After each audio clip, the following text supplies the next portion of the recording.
Sekarang protein. Nah, apa yang kalian ketahui tentang protein? Ayo silahkan searching 1-2 orang. Izin masuk, Ibu. Ya silakan deh, Sela. Dari yang saya searching di Google, untuk protein itu sendiri merupakan nutrisi penting yang dimana untuk memperbaiki sel, memproduksi sel baru, dan membuat organ tubuh bekerja dengan baik.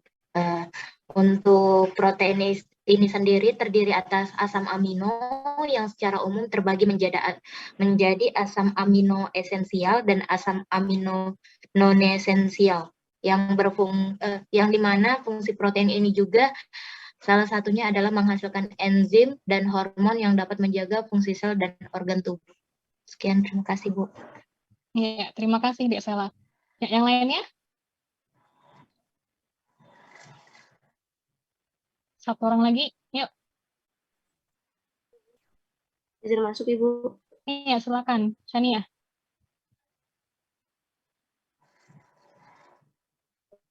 Ya, baik, Ibu.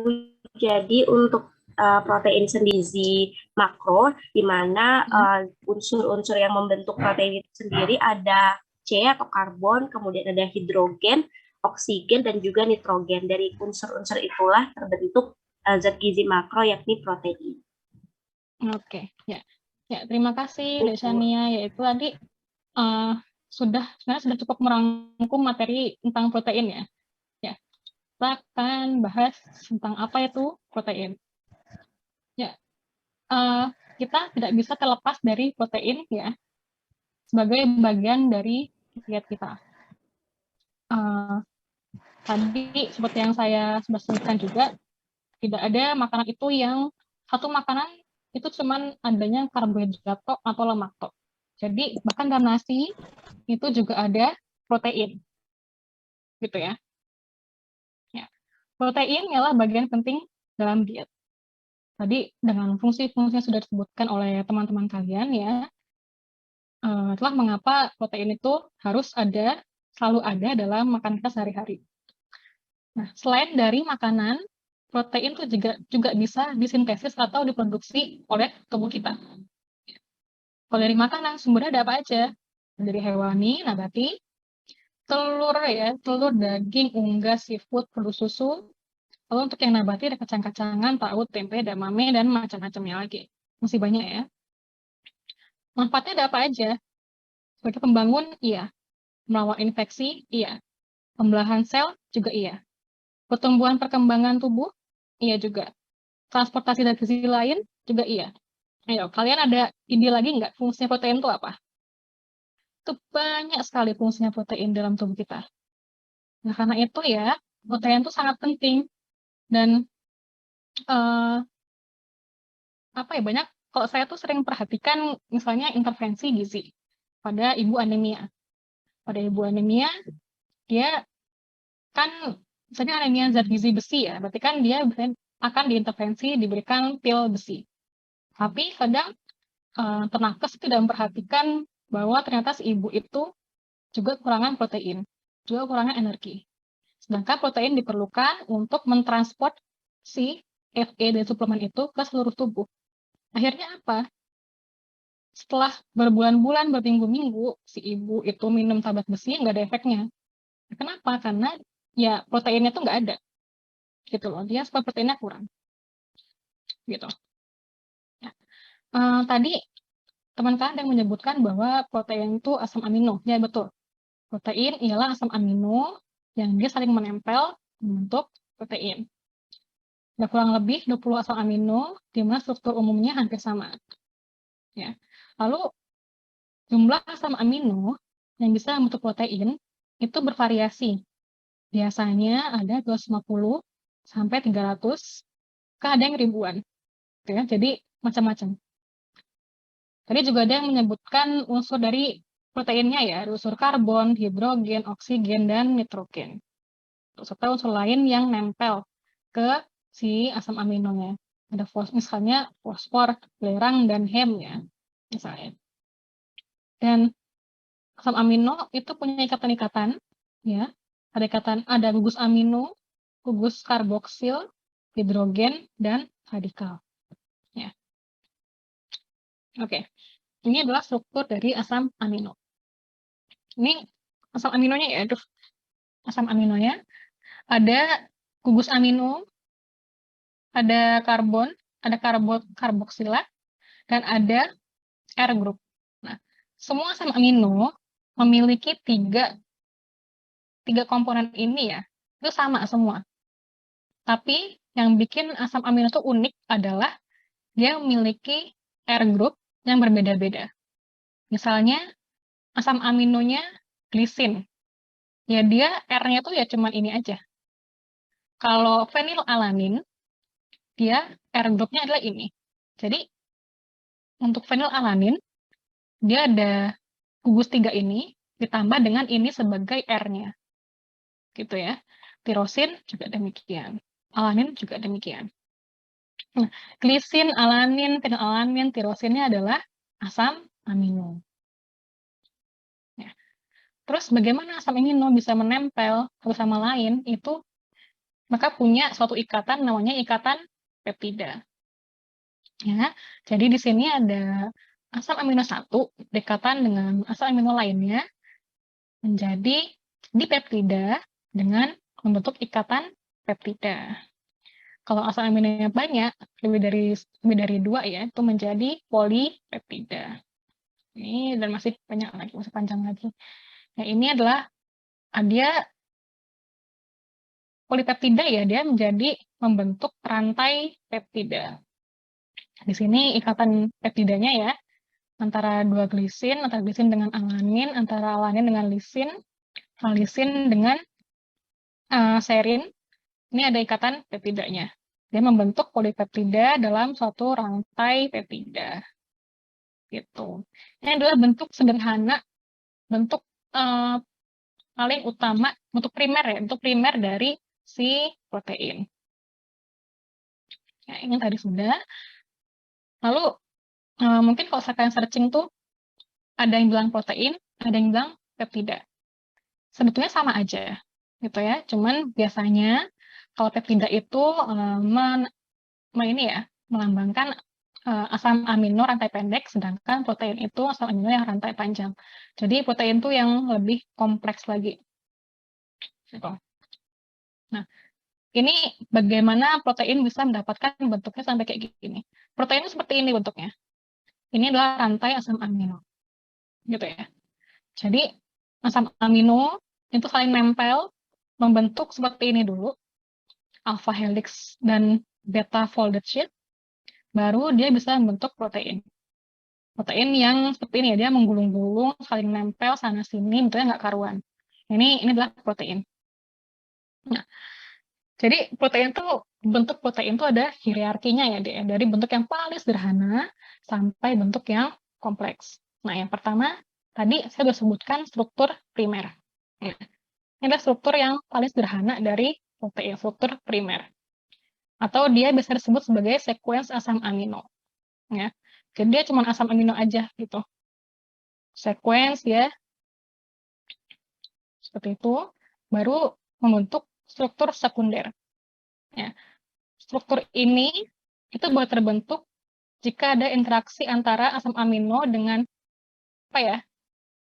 ion positif dan asam karboksilat dengan ion negatif. Berinteraksi sehingga terbentuklah bentuk-bentuk yang seperti ini.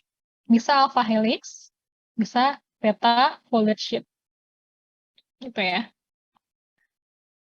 Setelah itu, bentuk seperti ini baru jadi bentuk tersier. Tersier ini bentuk menuju ke bentuk yang rumit ya. Dia ini terbentuk karena ada interaksi antara gugus R. Jadi tadi di asam amino itu kan ada 3 gugus utama dan 1 gugus R. Nah, gugus R ini saling berinteraksi antara asam amino, dia membentuk seperti ini. Saling berinteraksi sehingga udah saling melipat nih ya. Nah, misalnya asam amino mengandung sulfur akan saling berinteraksi dengan asam amino lain yang mengandung sulfur lain dan membentuk ikatan disulfida. Gitu. Ini udah mulai melipat. Nah, yang terakhir ada struktur quaterner. Ini yang udah protein tuh ini. Gitu ya. Ini terbentuk ketika dua atau lebih peptida itu saling berinteraksi atau bergabung membentuk struktur polipeptida. Gitu ya.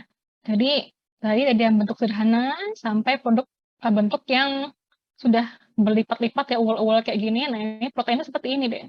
Ya. Kayak panjang gitu. Jadi asam amino yang panjang lipat-lipat lalu saling berinteraksi jadilah seperti ini. Nah, lalu ada yang namanya prosthetic group. Jadi di protein itu juga nempel yang namanya prosthetic group. Ini apa? Ini adalah komponen yang bukan protein, yang dia tuh nempel ke protein untuk menjalankan fungsinya, supaya protein itu bisa menjalankan fungsinya dengan baik. Misalnya, di sini ada ini ya, hemoglobin.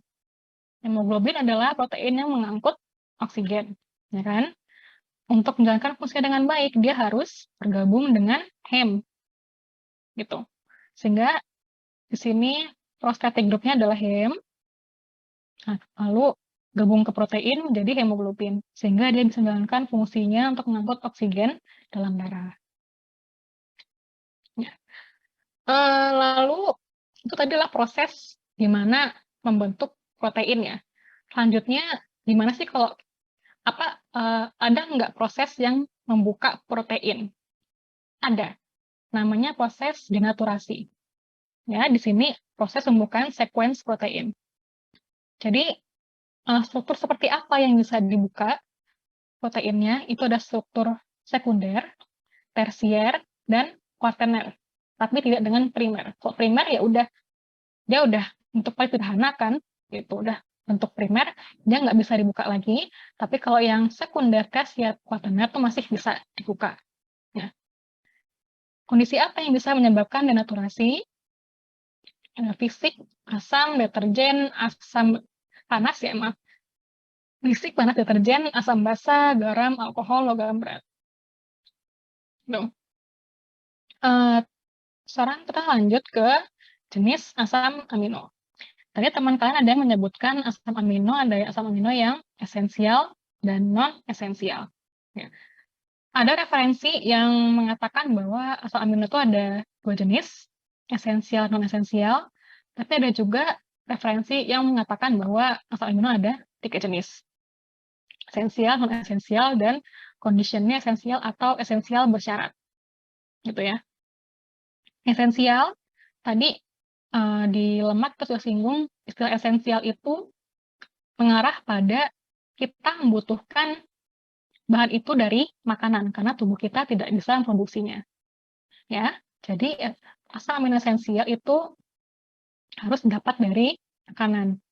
Ada histidin, isoleusin, leusin, lisin, metionin, fenilalanin, treonin, triptofan, dan valin. Untuk non-esensial, ada non-esensial ini berarti tubuh kita bisa memproduksi ya, sehingga kita tidak perlu dapat dari makanan. Ada alanin, asparagin, asam aspartat, asam glutamat, dan serin. Yang ketiga, ini ada conditionally essential. Artinya sebenarnya tubuh kita dalam keadaan normal, dalam keadaan sehat, ya itu bisa memproduksi si asam amino ini. Tapi pada keadaan tertentu, misalnya ada suatu penyakit genetik ya atau bagaimana, itu kita tidak bisa memproduksi si asam amino ini. Ini ada arginin, ada cysteine, glutamin, glisin, prolin, dan tirosin. Nah, ini tadi ya, sudah ya. Ya. Tadi adalah jenis-jenis asam amino. Lalu kita lanjut ke sumber-sumber protein. Nah, kita akan belajar tentang kualitas protein ya, adik-adik ya. Teman-teman ada yang bisa sharing nggak? Kalian itu sebenarnya lebih prefer protein yang dari hewani atau nabati? Ada yang mau sharing?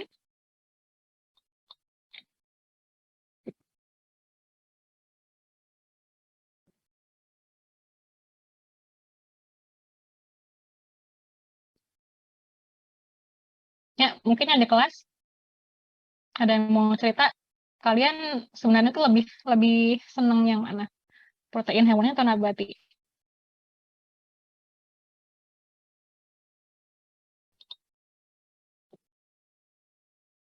Ya, ada yang mau cerita?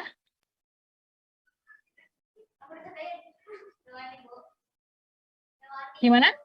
Hewani. Kenapa?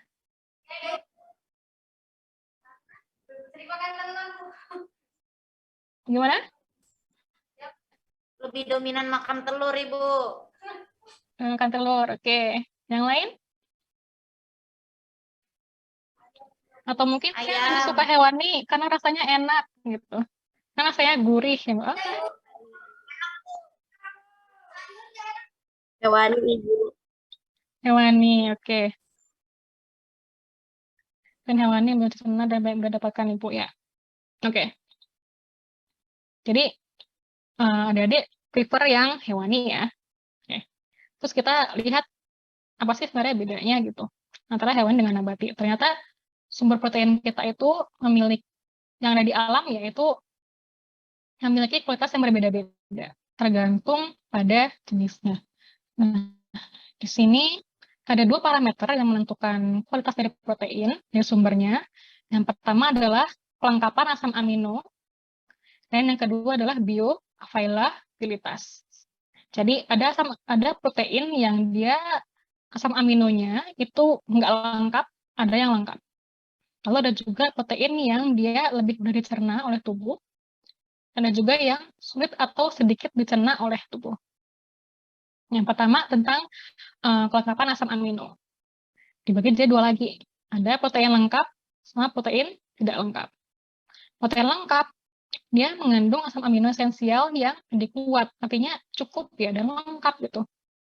Ini banyak pada produk hewani. Contohnya telur, daging sapi, ayam, ikan, dan ada pengecualian ya satu produk nabati dari soy, kedelai itu. Nah, lebih ini ya. Soy itu lebih lengkap asam aminonya dibandingkan dengan produk nabati yang lain gitu. Jadi dia spesial. Lalu ada juga sumber protein yang tidak lengkap. Dia mengandung asam amino esensial yang rendah atau justru nggak ada gitu. Kebanyakan dari produk nabati. Lalu asam amino yang nggak ada atau rendah tersebut disebut dengan asam amino pembatas atau limiting amino acid bahasa Inggrisnya. Nah, yuk kita diskusi ya. Seorang wanita memutuskan menjadi vegetarian. Ia tidak mengonsumsi makanan hewani seperti daging, susu, dan telur. Alasannya adalah ia tidak ingin hewan menderita untuk menjadi makanan manusia. Pertanyaannya, bagaimana ia bisa bertahan hidup? Padahal agar tubuh kita bisa menjalankan fungsinya dengan baik, kita membutuhkan asam amino yang lengkap. Ayo, ada yang bisa sharing? Kita diskusi aja di sini.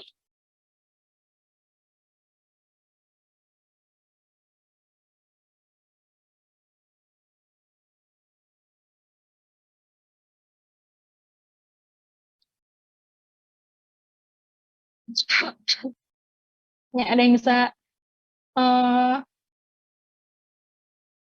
sharing-sharing? Ada yang mau nyoba jawab? Nggak salah, nggak apa-apa.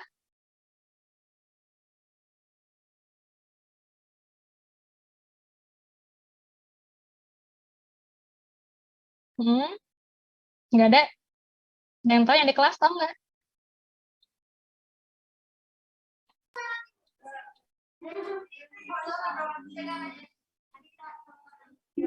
Gimana?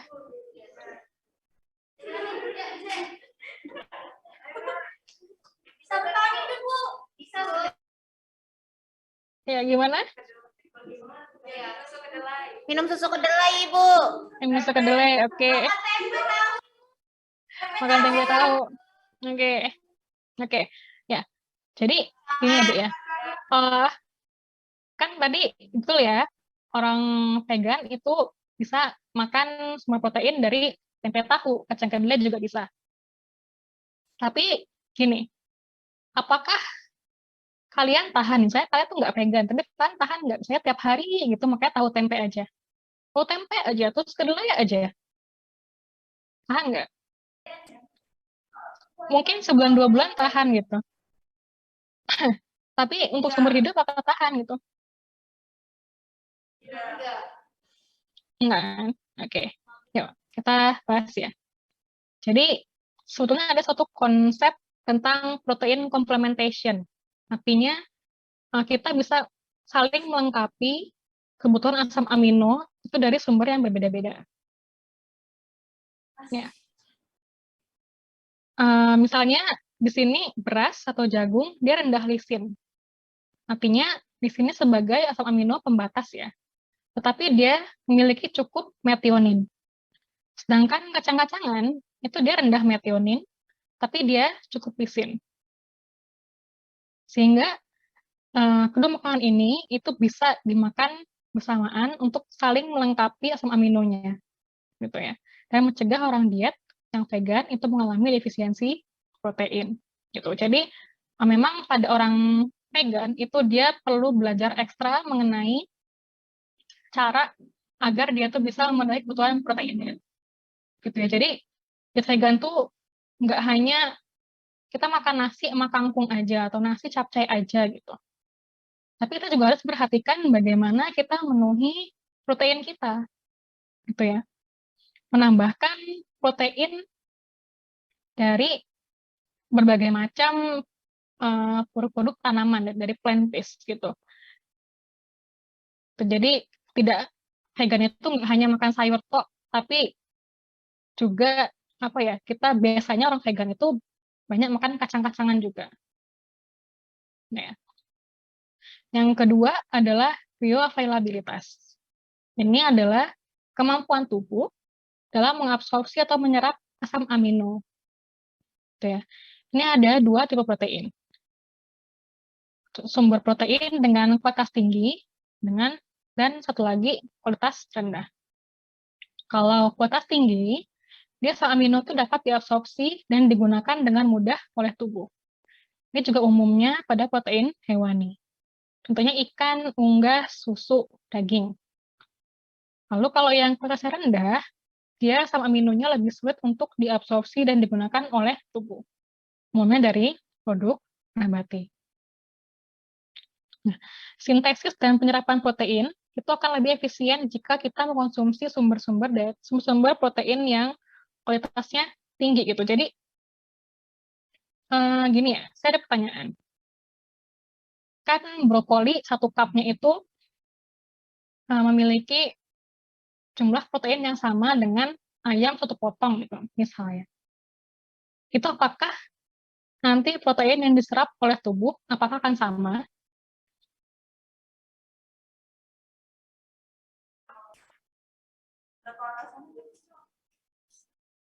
Gimana? Beda, ya kan? Beda ya. Jadi beda, ya betul. Jadi pada vegan ya atau orang-orang yang makan plant-based, ya lebih prefer makan yang plant-based, dia harus makannya lebih banyak ya untuk sayur dan kacang-kacangannya agar dia bisa menutupi kebutuhan proteinnya. Karena meskipun proteinnya itu sama jumlahnya ya dengan produk hewani, cuman itu yang diserap tuh nggak sebanyak pada produk hewani gitu, berbeda. Jadi mereka makannya juga harus lebih banyak. Kalau misalnya kamu vegan gitu, makan sumber proteinmu cuman dari tahu dan tempe sehari-hariannya. Terus makan tahu tempe, sekali makan cuma sepotong-sepotong. Apakah menutupi kebutuhan protein? Kan enggak, gitu ya. Jadi harus lebih banyak lagi. Makanya lebih banyak porsinya dan variasinya juga harus ditambahkan. Kita masuk ke metabolisme dan digesti protein. Untuk metabolisme protein sendiri itu ada dibagi menjadi 2 ya. Ada proses anabolisme dan proses katabolisme.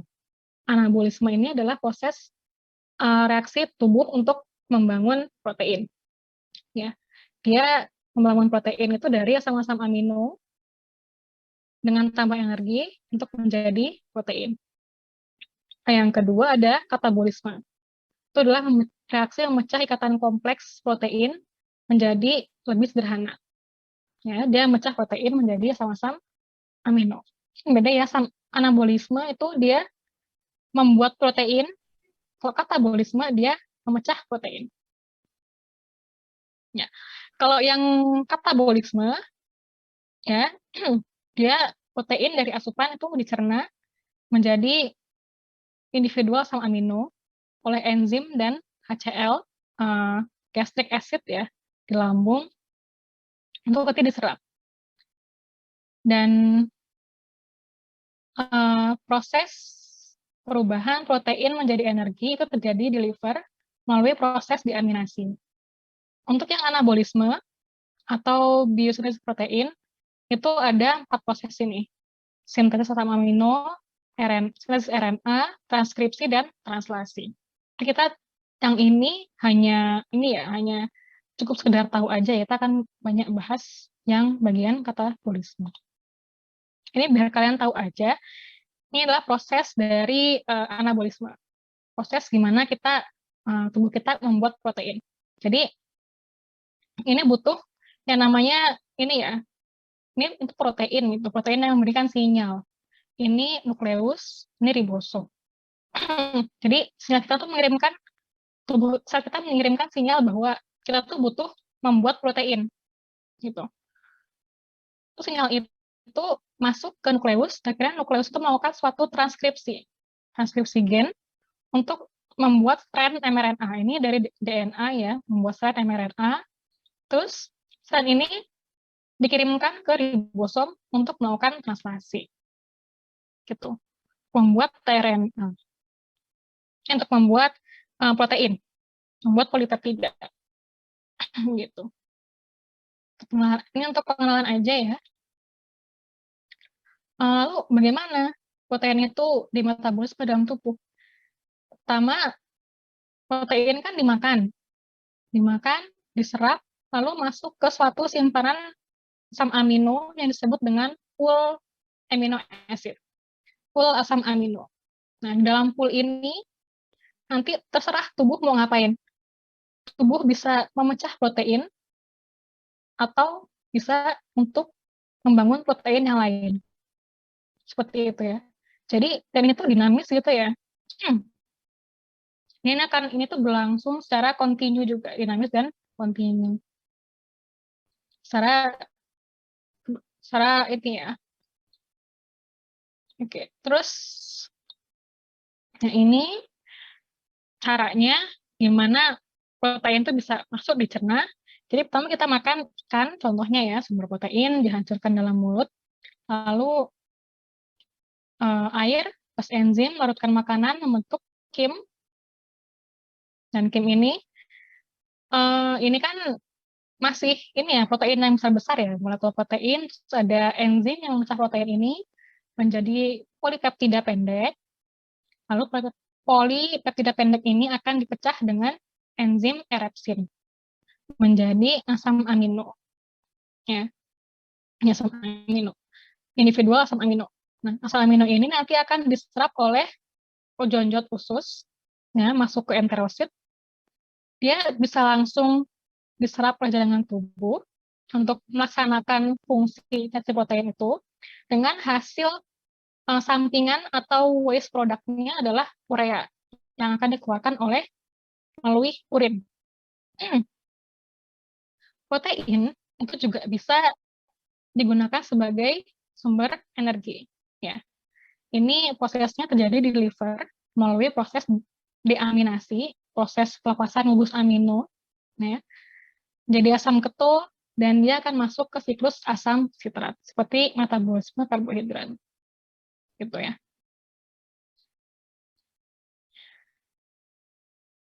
Oke, ini tadi udah ya.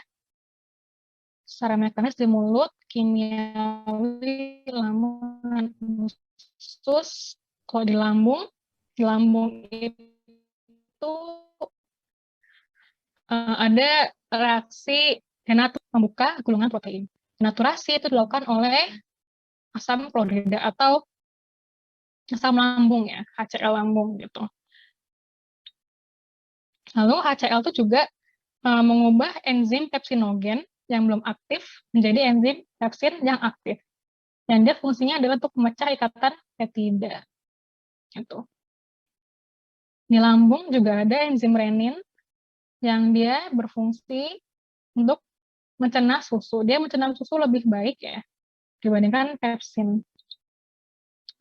Lalu di usus halus itu ada pengaktifan enzim trypsinogen menjadi enzim tripsin. Fungsinya adalah memecah protein menjadi poli dan dipeptida. Tripsin ini dia mengaktifkan kimotripsinogen menjadi kimotripsin. Ya, fungsinya sama dengan tripsin ya, cuman dia memiliki kemampuan mengumpulkan susu lebih baik dari tripsin. Memecah maksudnya ya. Oke, nah ini rangkumannya ya. Di mulut kita hanya mengunyah makanan, di esofagus nggak ada pencernaan, di lambung baru si protein itu dibuka, denaturasi, dan dipecah. Dan usus halus itu pemecahan yang lebih ini ya, pecah untuk yang lebih menjadi bagian yang lebih kecil lagi, untuk menjadi asam amino. Sini polipeptida diubah menjadi dipeptida, tripeptida asam amino, dan asam amino ini yang nanti akan diserap oleh tubuh dan digunakan oleh tubuh. Kalau nggak salah kemarin tuh ada yang nanyain kenapa orang makan, kok dia tuh makan protein gitu ya. Di kelas A apa ya? Apa B ya? Kalau nggak salah. Kenapa orang dia tuh makan protein? Bisa jadi protein itu dia lebih, setelah makan protein banyak dia lebih kenyang ya, lebih kenyang dan lebih puas. Sehingga asupan makannya dia akan menahan asupan makan yang lain karena dia udah kenyang duluan gitu. Kenapa? Karena protein, ketika makan protein itu juga bisa menstimulasi CCK atau kolesistokin. Nah, CCK ini kalau dalam ilmu satiety ya, ilmu satiety itu kepuasan makanan, dia tuh mengirimkan sinyal ke otak bahwa saya itu kenyang gitu loh. Ya, saya kenyang, saya udah puas makan ini. Akhirnya ya kita makannya stop. Karena itu bisa membantu untuk penurunan berat badan. Nah, ini kalian bisa baca sendiri ya, gimana prosesnya.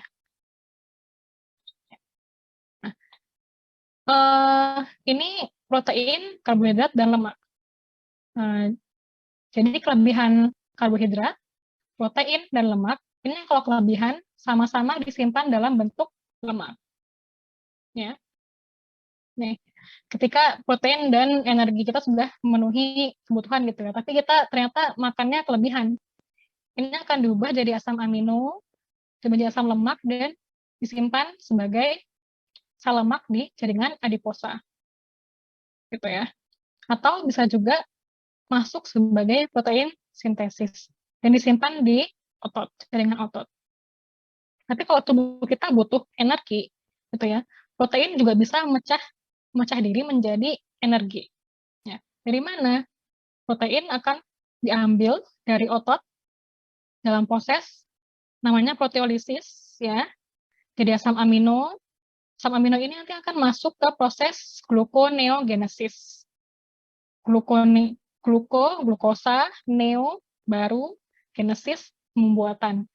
Jadi dia membuat glukosa baru dari bahan yang bukan dari karbohidrat. Gitu ya. Sini dari asam amino. Di glukosa dibuat jadi ATP. Ya. Tadi sempat disinggung di depan ada yang namanya pool asam amino. Jadi pool asam amino ialah suatu cadangan asam amino di dalam tubuh kita ya. Yang senantiasa akan bisa digunakan jika tubuh kita membutuhkan. Dia terbesar dalam bentuk jaringan otot skeletal. Ya. Kok dari makanan, misalnya tubuh kita butuh protein, tapi kita makannya kurang protein. Maka tubuh akan memecah ini ya, sel-sel otot, karena otot adalah pool asam amino terbesar. Lalu nanti asam aminonya akan masuk masuk ke proses pembongkaran ya. Gitu. Jadi nanti akan masuk ke jaringan yang memerlukan asam amino. Seperti itu. Lalu kita akan membahas mengenai keseimbangan nitrogen dan protein turnover. Ya. Tubuh kita itu selalu senantiasa menjaga agar tubuh tetap sehat, tetap berjalan sebagaimana mestinya, dengan cara dia tuh menjaga sintesis dan degradasi protein itu tetap seimbang, gitu ya. Jadi tubuh kita senantiasa melakukan ini ya, regulasi untuk penghancuran protein dan juga pembuatan protein dalam tubuh. Selalu dibongkar, di protein tubuh selalu dibongkar dan dibangun. Nah, tapi untuk di berbagai jaringan, kecepatan turnover ini beda-beda. Pada mukosa usus dia paling tinggi, tetapi paling rendah itu pada otot, otak, dan kulit. Nah, apa saja yang bisa menginisiasi dari degradasi dan sintesis protein? Kalau sintesis protein itu yang menginisiasi adalah insulin, sedangkan kalau degradasi protein itu yang menginisiasi adalah hormon tiroid dan kortisol. Ya. Tadi juga di depan sempat disinggung mengenai waste product dari metabolisme protein ya. Produknya adalah urea, amonia yang nanti akan diproses di ginjal, akan dikeluarkan melalui urin. Nah, lalu ini sebenarnya ada kaitannya dengan keseimbangan nitrogen ya. Kita tuh bisa mengukur berapa protein yang masuk dan juga protein yang keluar dari tubuh kita. Dihitung dari nitrogennya. Gitu. Ini penting untuk diketahui karena kita biar tahu status kesehatan dari seseorang tersebut. Misalnya, ini ya, contohnya adalah, maksudnya nitrogen itu dianggap seimbang, maksudnya keseimbangan nitrogen itu dianggap masuk ke tahap seimbang jika protein yang masuk dari makanan itu sama dengan protein yang keluar, atau nitrogen yang keluar. Gitu ya. Tubuh kita bisa mengalami positif nitrogen balance atau negatif nitrogen balance. Gitu. Kalau positif nitrogen balance artinya asupan nitrogen atau protein itu lebih besar dibandingkan dengan protein yang keluar. Artinya adalah tubuh kita itu sedang mengalami semacam sintesis protein atau anabolisme. Jadi membangun tubuh dengan bantuan protein. Ini banyak terjadi pada orang-orang yang sedang mengalami pertumbuhan. Contohnya bayi, anak-anak, remaja. Bumil, busui juga sama. Karena mereka membutuhkan energi termasuk protein yang ekstra untuk pertumbuhan dan kesehatan si bayi. Lalu yang kedua ada negatif nitrogen balance, di mana asupan protein kita itu lebih sedikit dibandingkan dengan nitrogen atau protein yang keluar. Nah, ini menandakan adanya proses katabolisme dalam tubuh ya, atau proses pemecahan simpanan protein dalam tubuh, karena tubuh tuh butuh untuk survive. Mungkin bisa jadi tubuh itu sedang mengalami sakit atau stres atau trauma ya pasca operasi atau kanker dan kelaparan gitu. Ya. Itu tadi tentang keseimbangan nitrogen. Kita lanjut ke alergi. Nah, mungkin adik-adik ada yang alergi dengan makanan ini ya. Telur, seafood, kacang, ikan, ayam. Biasanya paling sering bikin alergi itu yang seafood ya. Saya juga nggak tahu kenapa. Kenapa kok bisa banyak yang alergi seafood. Nah, kemarin kita evaluasi fruktosa. Apa bedanya alergi dengan intoleransi? Ternyata kalau alergi itu dia melibatkan sistem imun, sedangkan kalau toleransi tidak melibatkan sistem imun. Dan biasanya reaksinya alergi itu lebih parah daripada intoleransi. Kalau intoleransi itu cukup di bagian cukup pada sistem gastrointestinal saja. Jadi misalnya muntah, diare, dan sebagainya. Tapi kalau alergi, itu bisa sampai gatal-gatal ya, gatal-gatal, sampai ada pembengkakan, dan sebagainya. Kenapa demikian? Alergi itu terjadi ketika sistem imun kita itu mengenal suatu komponen makanan sebagai musuh ya, sebagai musuhnya tubuh atau komponen yang berbahaya gitu. Kenapa kok demikian? Protein itu kan dipecah jadi peptida dan asam amino. Harusnya kan seperti ini dalam tubuh. Tapi pada orang-orang tertentu, dia nggak punya enzim tertentu yang tidak bisa memecah peptidanya si satu makanan tertentu menjadi asam amino. Sehingga si peptidanya dari makanan itu diabsorpsi ke pembuluh darah. Dan sistem imun kita menganggap hal itu sebagai molekul yang berbahaya. Nah, itu konsep dari alergi. Ya. Selanjutnya kita masuk ke fungsi protein ya, Dek. Tadi saya buat menyinggung di depan bahwa protein itu fungsinya ada banyak sekali. Di sini ada sebagai struktur tubuh. Ya. Protein itu membangun tulang, gigi, dan kulit. Dia pada tulang, dia sebagai hidroksiapatid. Pada kulit, gigi, ligamen, dan tendon, dia sebagai kolagen dan keratin pada rambut dan kuku. Sebagai katalisis, juga ya, dalam bentuk enzim, untuk membantu pergerakan tubuh kita.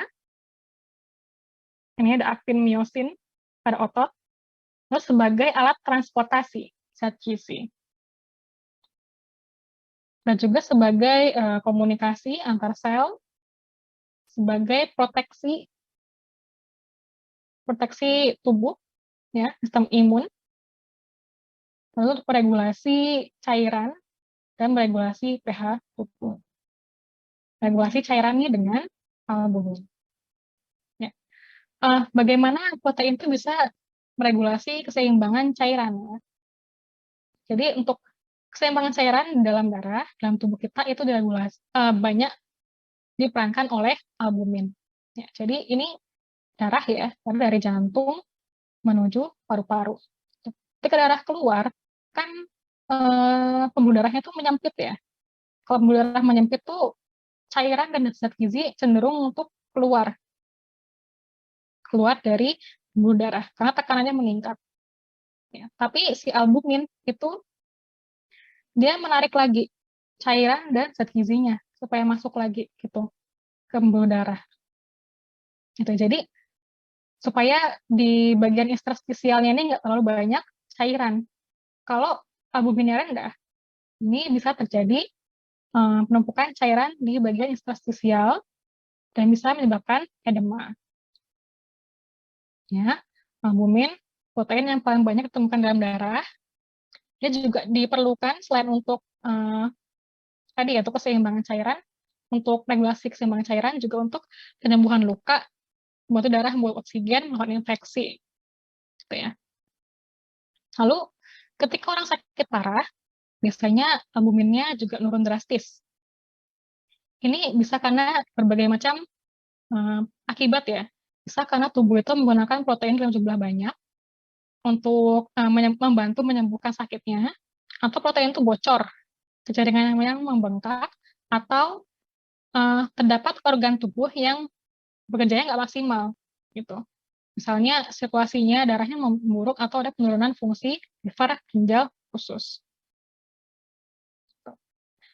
Lalu ada albumin dan edema. Ya. Tadi sempat disinggung bahwa orang yang kurang albumin itu biasanya itu bisa mengalami edema. Edema itu adalah penumpukan cairan di bagian interstisial ya. Kalau kalian mungkin pernah ngelihat orang yang edema itu ketika di bagian yang ada penumpukan cairan, misalnya kaki ya, di kaki ada penumpukan cairan, terus kalian pencet gitu bagian kakinya, itu nggak akan segera balik lagi, gitu. Jadi agak lama baliknya. Saya ini dipencet, terus bekasnya itu masih ada itu bekas pencetannya. Nah ini namanya edema, ya. Tapi tidak semua edema disebabkan oleh kurangnya albumin. Ya. Misalnya ibu hamil ya, ibu hamil kan juga edema kakinya, tapi dia bukan karena rendahnya albumin, karena adanya peningkatan aliran darah ke bagian panggul. Ya. Kita masuk ke kebutuhan protein. Ini mungkin perhitungannya agak beda ya dengan perhitungan karbohidrat dan lemak.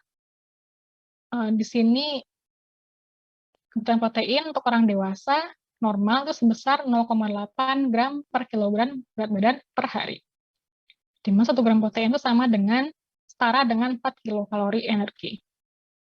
Ya. Beberapa referensi ada yang memberikan, ada yang menyatakan bahwa kebutuhan protein itu 1 gram per kilogram berat badan. Itu nggak masalah. Nah, dan ada kelompok yang membutuhkan protein yang lebih banyak ya. Contohnya pada bayi dan anak-anak, ibu hamil, ibu menyusui, orang dalam pemulihan, serta atlet.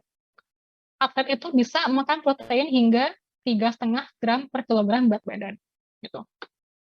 Terus kalau apakah overprotein itu apakah akan menimbulkan efek samping? Sejauh ini hasil penelitian belum menemukan efek samping dari kelebihan makan protein. Ya, jadi saya kalau makan sampai 1,5 gram per kilogram berat badan itu sebenarnya nggak masalah, karena kelebihannya akan disimpan jadi lemak. Paling ya kelemahannya adalah kamu jadi naik berat badan gitu. Lalu sama kayak tadi lemak ya, ada AKG-nya juga. Protein di sini saya laki-laki, perempuan umur 19-29 tahun, usia subur, proteinnya 60 gram. Ya, jadi ngerti kan ya bacanya ya. Jadi ini usianya, berat badannya, tinggi ratanya, energinya sekian, proteinnya kebutuhannya sekian. Gitu. Dan pada ibu hamil dan menyusui itu juga perlu tambahan protein. Ini salah ya, ini proteinnya 10 ke 1, 10 gram. Bisa 1, 10 gram, kedua tambah 10 gram, ketiga tambah 30 gram. Itu. Menyusui juga sama, butuh protein lebih banyak. Ya. Lalu kita masuk ke defisiensi protein. Biasanya defisiensi protein itu dibarengi dengan defisiensi energi ya. Sehingga di sini ada disebut protein energi undernutrition, PEU. Kok dulu mungkin namanya protein energi malnutrition ya. Tapi sama aja sebenarnya. Ini ada suatu keadaan defisiensi semua makronutrien.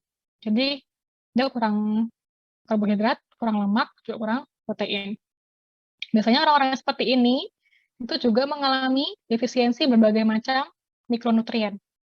Ya, meskipun dia mungkin banyak makan buah ya misalnya, atau minum suplemen gitu, tapi dia kalau kurang energi protein kan, mangkutnya nggak ada. Ya nggak? Mangkutnya nggak ada, akhirnya nggak bisa diserap, ya takut kekurangan. Gitu kan? Terus keparahannya juga bervariasi, mulai dari defisiensi biasa sampai ke wasting. Tanda wasting itu ada edema, rambut rontok, skin atrofi, dan masih banyak lainnya. PEU itu banyak terjadi pada anak-anak di negara-negara yang masih berkembang ya, apalagi dengan ketahanan pangannya masih belum bagus. Gitu. Selain pada anak-anak, dia juga terjadi pada orang dewasa, terutama orang yang menderita anoreksia nervosa. Untuk treatmentnya sendiri, mereka tuh nggak bisa langsung dikasih kalori protein yang banyak ya, nggak bisa ya. Jadi biasanya orang-orang dengan PEU itu mengalami komplikasi, entah dia kurang cairan atau kurang level dan macam-macamnya, itu harus diperbaiki dulu cairan dan gitu ya. Baru diperbaiki gizinya. Ya. PEU ini ada dua jenis, marasmus dan kwashiorkor. Kalau marasmus itu yang terlihat kurus, dia karena kurang energi. Kalau yang kwashiorkor itu PEU yang terlihat gemuk, padahal dia kurang gizi. Ini dia kurang protein. Nah, dia tuh kenapa sih kalau anak kwashiorkor itu cenderung terlihatnya gemuk? Ternyata dia edema. Dia ada penumpukan cairan di kaki dan lengannya. Lalu juga terjadi asites. Pas dites adalah ini ya, kejadian perut itu membesar karena ada pembengkakan di pembengkakan organ gitu ya. Gitu. Biasanya terjadi di daerah-daerah yang memang kanan pangan sangat rendah. Ya. Jadi di sini ya, ini bedanya marasmus sama kwashiorkor. Marasmus katanya kayak ini ya, kurus-kurus banget. Kalau yang kwashiorkor terlihatnya sih nggak kurus gitu, padahal dia sangat kurang gizi. Jadi bengkaknya ini gedenya itu karena bengkak cairan dan asites. Jadi ini ya.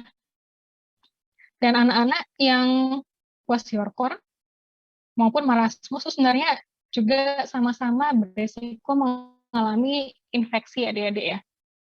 Mengalami infeksi, risikonya lebih besar, terus kalau nggak ditangani dengan baik, itu bisa berakibat sepsis.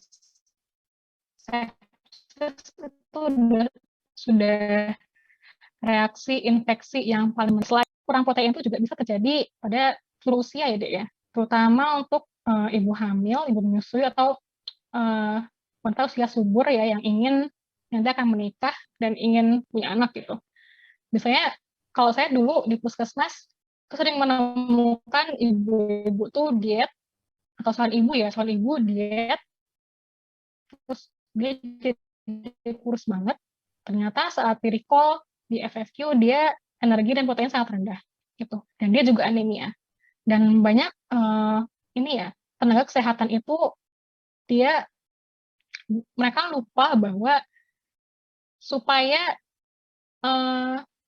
tubuh tuh bisa berjalan dengan baik, supaya suplemen, kalau kita ngasih suplemen ya supaya suplemennya bisa terserap, bisa berfungsi dengan baik, kita juga butuh energi dan protein.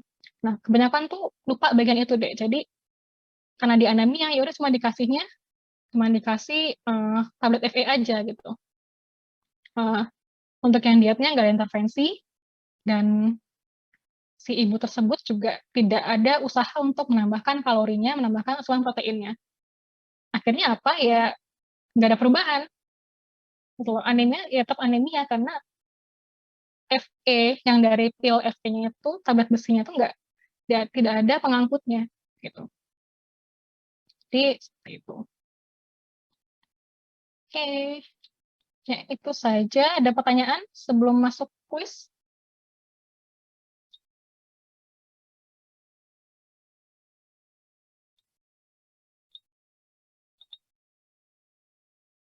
Ibu, saya ingin bertanya.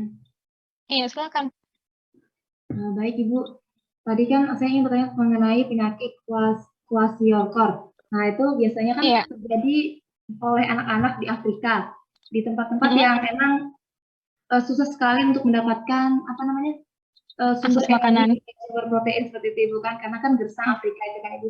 Nah, apakah anak-anak yang tinggal di tempat itu, yang tempat gersang seperti itu, apakah dia bisa, Ibu, sembuh dari penyakit tersebut, dari kwashiorkor itu? Iya, ya, terima kasih pertanyaannya, Angel. Sangat bisa, ya, sangat bisa. Tapi ini nanti ranahnya bukan lagi pada edukasi gizi, tapi kita lebih melakukan pendekatan kepada pemerintah daerah, pemerintah pusat di sana, itu supaya gimana kita melakukan upaya supaya ketahanan pangannya itu bisa baik. Misalnya kita misalnya mengimpor sumber-sumber protein ya, saya mengimpor telur atau ayam atau sapi segala macam untuk ke daerah tersebut, atau mulai membangun kayak peternakan ya atau ya apa ya intinya kayak kita juga membangun masyarakat itu supaya berswadaya untuk bisa membuat sumber proteinnya mereka sendiri gitu deh, seperti itu. Jadi nanti intervensinya bukan lagi tidak hanya ke arah diet ya, ke arah diet dan klinis, tapi juga ke arah yang ke pemerintahan ya, seperti itu ya. Terima kasih deh. Ada yang raise hand? Siapa ini? Anindya, Kelas Ibu. ya. Bagi Ibu, yang di kelas ada izin untuk bertanya Ibu. Iya. Saya izin bertanya Ibu. Kedengeran nggak? Iya, kedengeran deh. Iya, silakan. Tepung terigu itu yang saya tahu ada dibagi jadi protein tinggi, protein sedang, protein rendah. Nah, untuk kesehatan di tubuh itu bagus menggunakan tepung apa itu untuk menggunakan apa untuk membuat roti? Tepung rendah, maksudnya proteinnya itu. Dan saya tuh bingungnya kenapa gluten itu ada efek samping atau kenapa ada pembatasan untuk mengonsumsi gluten itu? Sebenarnya gluten itu jenis protein apa Ibu? Kenapa gluten itu ada efek sampingnya dan ada beberapa makanan yang harus bebas gluten? Ya, terima kasih Dek ya. Dek siapa namanya? Anindya, bukan? Saya Melani Putri, Bu. Melani Putri, oke. Ya. Oke. Oke, jadi begini ya, sebenarnya tepung itu ada tinggi protein, ada yang protein sedang, ada yang proteinnya lemah, rendah. Sebenarnya itu pengaruhnya itu lebih kepada adonan kue ya, Dek ya. Kalau setahu saya ya. Jadi itu ngefeknya tuh nanti ke adonan kue apakah akan lebih keras ataukah lebih lembut atau bagaimana. Tapi kalau untuk kesehatan sebetulnya saya sendiri belum pernah membaca apakah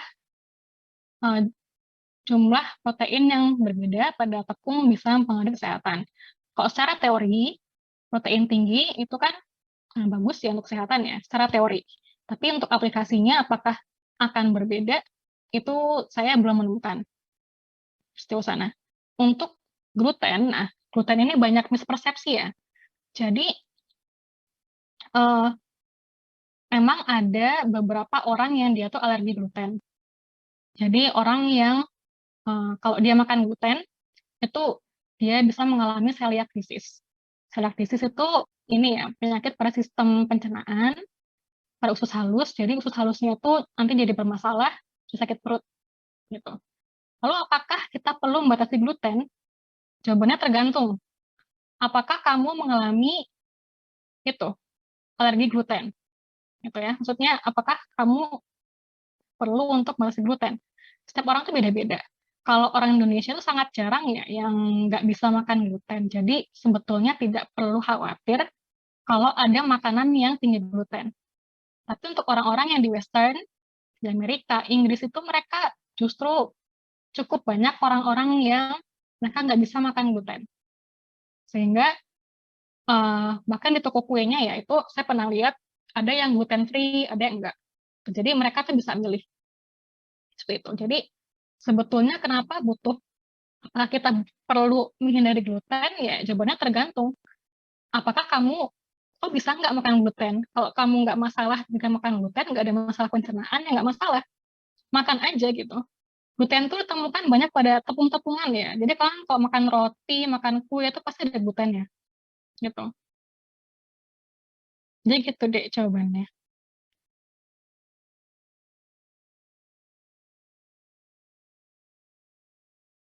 Ya. Anindya Sasi. Baik, terima kasih Bu. Saya izin bertanya mengenai penjelasan Ibu tadi. Dikatakan bahwa alergi itu merupakan kegagalan tubuh mengenali komponen atau molekul yang masuk dalam tubuh menjadi yang berbahaya ya Ibu. Nah, untuk itu apakah ada cara agar tubuh itu tidak selalu gagal mengenali komponen yang masuk tersebut Ibu? Oke, ya, makasih ya Dek Anindya ya. Sejauh ini, alergi. Oke. Ya, saya juga beda alergi nih. Sejauh yang saya tahu, untuk mencegah alergi itu adalah dari kecil ya kita dikenalkan berbagai macam makanan. Itu pun juga ada prosesnya ya melalui MPASI. Ya. Lalu apakah kita tuh bisa supaya itu proses pencegahan ya. Terus gimana kalau udah terlanjur alergi gitu? Apakah bisa disembuhkan? ini tergantung pada imunitas orang-orang ya, beda-beda. Jadi ada orang tuh yang benar-benar makan sesuatu tuh nggak bisa, benar-benar nggak bisa gitu ya, benar-benar nggak bisa, langsung reaksi alergi. Ada juga orang itu makan yang makanan dia alergi, tapi sedikit-sedikit, kalau dia makan sedikit tuh nggak keluar reaksi alerginya. Nah, jadi jawabannya adalah tergantung dari sistem imun orang tersebut ya. Apakah ada cara tertentu supaya kita nggak alergi? Biasanya, bentar. Saya sih belum pernah dengar ya, tapi ada yang dia tuh minum obat tertentu biar alerginya nggak muncul tuh ada. Ada yang seperti itu. Kita bakal ada cara tertentu cara lain selain itu. Setahu saya sih tidak ya, kecuali sekarang sudah ada update ilmunya ke arah sana. Gitu deh. Jadi sebenarnya untuk alergi itu lebih kepada pencegahannya aja pas masih balita, masih bayi gitu dengan MPASI-nya. Diberikan makan macam-macam supaya tubuh itu bisa mengenali si protein-protein itu. Gitu deh. Baik, terima kasih banyak Ibu. Ya, sama-sama. Ya, ada pertanyaan lain?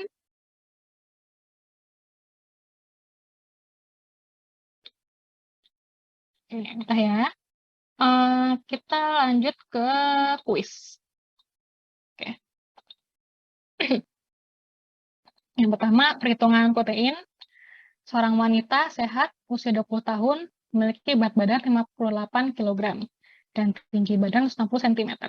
Berapa gram kebutuhan protein wanita tersebut? Ya. Tadi di depan tuliskan bahwa kebutuhan protein itu adalah 0,8 gram per kilogram berat badan. Ya. Adik-adik yang udah bisa menjawab, bisa langsung jelaskan saja.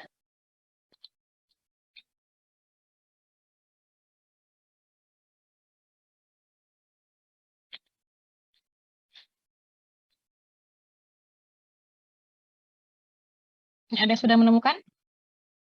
Izin masuk, Ibu. Iya, silakan.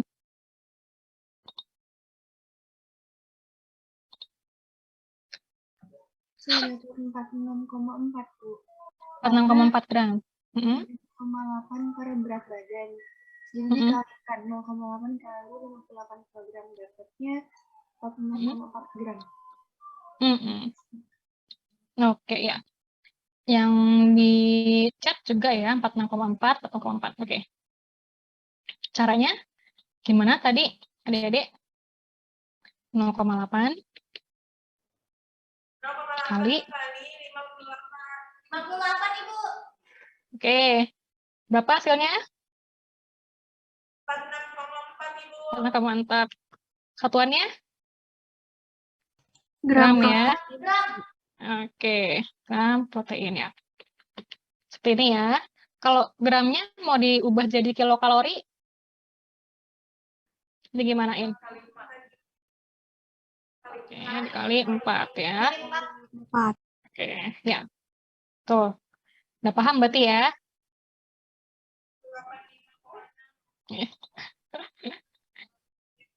Ayo selanjutnya. Proses denaturasi protein terjadi dalam usus halus. Benar atau salah?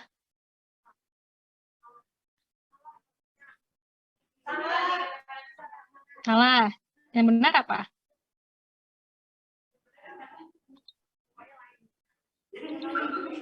Yang benar di mana? Di lambung. Di lambung, oke. Lambung benar ya. Tadi ya udah dijelaskan ya. Denaturasi itu terjadi di lambung. Karena ada apa? Karena kena asam lambung, ya kan? Atau HCl. Aktifan pepsinogen jadi pepsin dilakukan oleh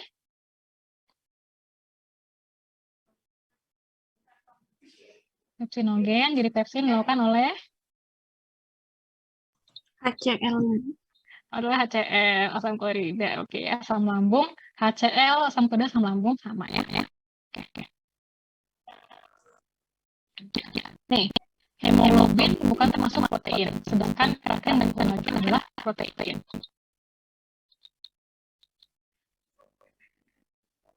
Benar, salah? Di chat ada yang bilang salah, ada yang bilang salah. Di Zakir salah, di rumah juga salah. Oke, apa yang benar? Yang di kelas jawabannya apa? Salah.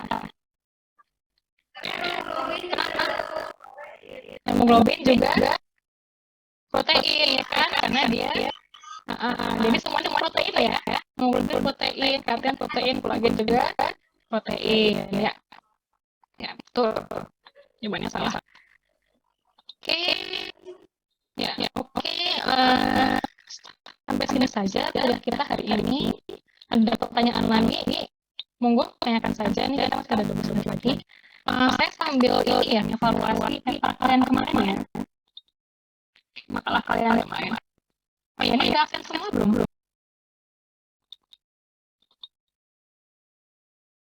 Udah absen ya.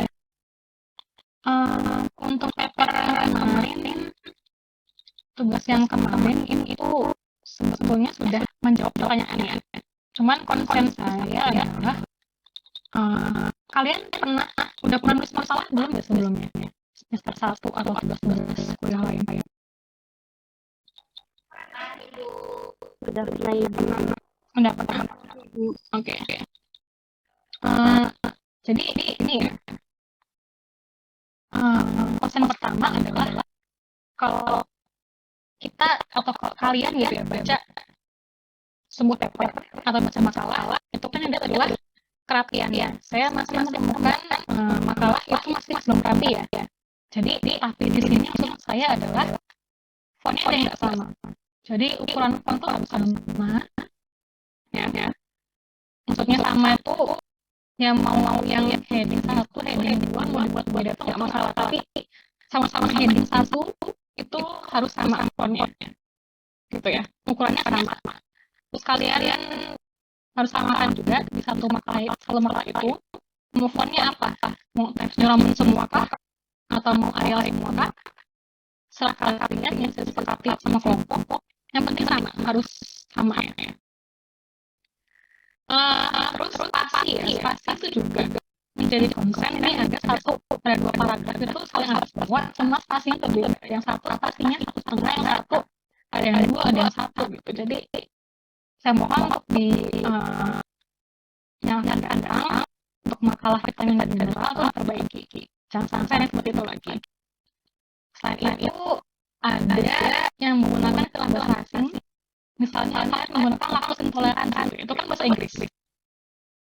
Kalian mau translate menjadi intoleransi laktosa, itu boleh, silakan. Atau kalau mau tetap menggunakan laktos intoleransi, itu menggunakan italic bit, jadi dimiringkan. Ya. Jadi semua istilah bahasa asing itu dimiringkan. Kalau kalian menulis makalah bahasa Indonesia, ya, lalu ada tulisan bahasa Inggrisnya, maka tulisan bahasa Inggris harus dibuat seperti ini. Tapi kalau kalian menulis masalah yang bahasa Inggris, terus ada bahasa Indonesia-nya, maka bahasa Indonesia-nya yang dibuat piring gitu ya. Jadi ini intinya kalau ada bahasa asing itu dibuat di italic. Terus pakai kalimat yang ini ya, singkat padat jelas ya. Saya tuh masih menemukan kalimat-kalimat itu yang nggak efektif gitu. Jadi itu diulang-ulang terus kalimatnya. Dan juga hindari penggunaan kata panggilan ada, kamu, dan lain-lain gitu ya. Misalnya ini saya banyak menemukan jika ada apa maka hubungi dokter gitu. Itu bukan bahasa masalah ya. Itu bahasa kolom, bukan bahasa makalah. Jadi kan harus bedakan juga bahasa makalah atau paper dengan bahasa untuk kolom di majalah ya. Dibedakan. Dan kalian referensi selama ini dari mana? Referensi dari mana biasanya? Perlu diajarin dari ya jurnal. Oke. Dari jurnal, saya rasa kalian sudah bisa ya referensi seperti apa. Untuk yang dari web, saya berharap kalian referensi dari web yang bisa dipertanggungjawabkan. Jadi hindari penggunaan web yang nggak jelas ya, kayak lagi dari Tribun News atau Halo Dokter atau Halo Dokter gitu. Jadi itu ya. Tapi dari web yang bisa dipertanggungjawabkan, yang ada sumbernya dan juga ada referensinya, gitu ya. Kalian mau latihan dari sekarang untuk menggunakan web yang seperti itu. Lalu kalau kalian mau mereferensi, maka harus lakukan parafrase kalimat. Saya masih menemukan ini 5.000 kopas dari internet ya. Itu kan banget kopasnya, jadi saya mau menilai itu juga ragu gitu. Ini masih banyak mahasiswa yang belum bisa parafrase. Jadi untuk di paper selanjutnya usahakan untuk parafrase kalimat dan hindari panggilan Anda, kamu, pokoknya kalian belajar untuk menggunakan bahasa paper, bukan bahasa majalah. Terus ini ya, tahu kan saya citasi caranya membesar pustaka? Dapat diajari nulis citasi, nulis dapus, sudah ya. Kemarin masih ada yang belum pakai daftar pustaka, ada yang memasukkan citasinya juga berbeda. Untuk yang paper makalah yang akan datang, orang itu dimasukkan ya.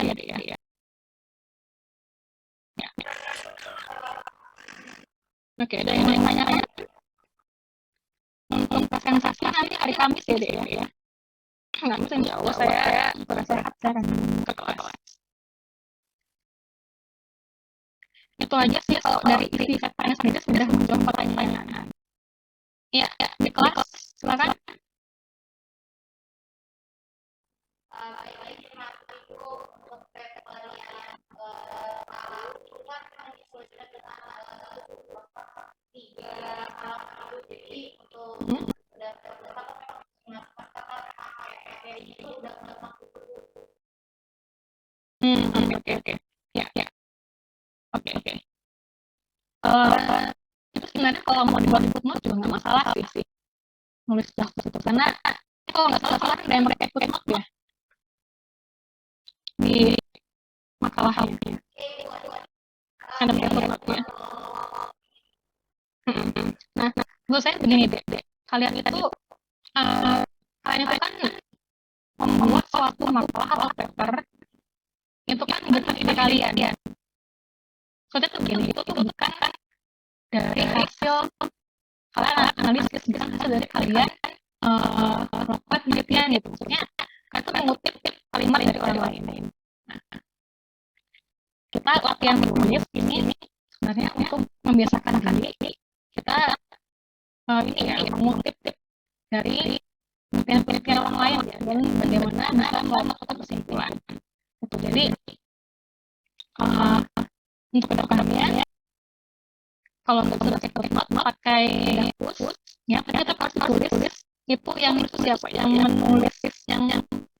menulis ide-ide siapa gitu loh ya tetap harus ditulis. Oke, karena ini akan bermanfaat buat kalian skripsi atau misalnya kalian akan ikut PKM atau nanti saya kalian magang ya atau PKL lain itu nanti akan dipakai ya untuk menulis ini ya masalah seperti itu. Itu saja dari saya. Tapi overall sudah menjawab pertanyaan dari ini ya, pertanyaan masalahnya. Jadi isinya sih nggak masalah, cuman bentuknya aja. Oke. Itu saja dari saya. Yang mau tanyakan lagi adik-adik dan mau diskusikan.